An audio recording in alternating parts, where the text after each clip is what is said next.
2024 में संभावित रजिस्ट्री दरें आदर्श आचार संहिता के चलते फिलहाल यथावत रहेगी। और दरअसल इस मामले में वरिष्ठ अधिवक्ता प्रमोद कुमार द्विवेदी ने आचार संहिता के चलते नई दरें लागू करने और जिला मूल्यांकन समिति गठित नहीं होने पर आपत्ति ली थी। वार्ता रखी, क्या उद्देश्य? कुछ दिन पहले मैंने पत्रकार वार्ता में स्पष्ट मध्य प्रदेश सरकार को चेतावनी दी थी कि चुनाव आचार संहिता के चलते 1 अप्रैल से नई गाइडलाइन लागू नहीं की जा सकती। गाइडलाइन में कहीं कहीं पर सरकार की योजनाओं के माध्यम से लाभ प्राप्त करने का उद्देश्य छिपा हुआ है, तो कहीं कहीं गाइडलाइन कम करके सरकार को लाभ देने का उद्देश्य है। गाइडलाइन से एक पक्ष लाभ प्राप्त करेगा तो एक पक्ष हानि प्राप्त करेगा।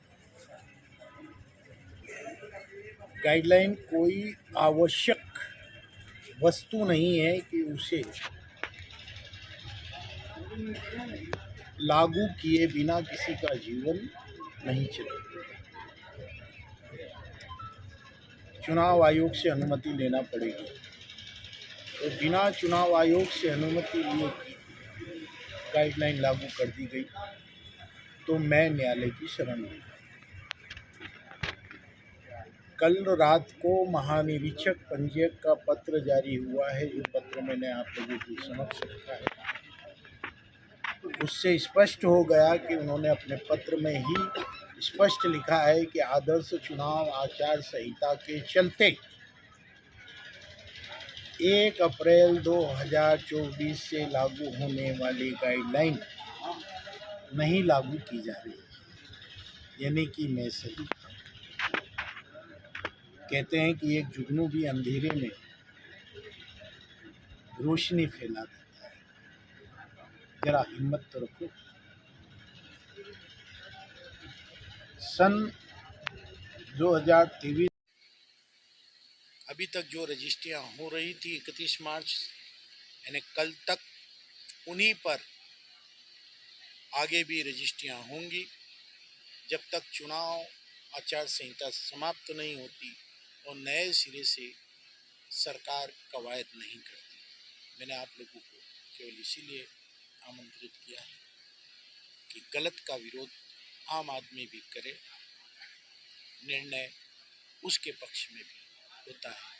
मैं प्रदेश के और शहर के उन तमाम नागरिकों को जिन्होंने सरकार के विकास के लिए रंग पंचमी जैसे त्यौहार को अधूरा छोड़ते हुए अधिकारियों ने रंग पंचमी के दूसरे दिन वाले अवकाश को बलाए ताक में रखते हुए इंदौर के वकीलों ने और अन्य जनता ने रविवार को और छुट्टी के दिनों में भी रजिस्ट्रार कार्यालय में जाकर के सरकार का खजाना भरा है, वे सब बधाई के पात्र हैं।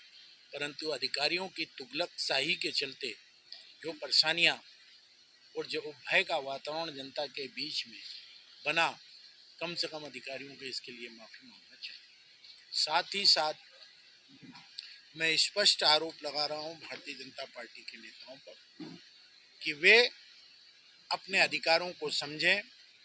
जिला मूल्यांकन समिति में उनका एक विधायक साथी नामांकित होना चाहिए।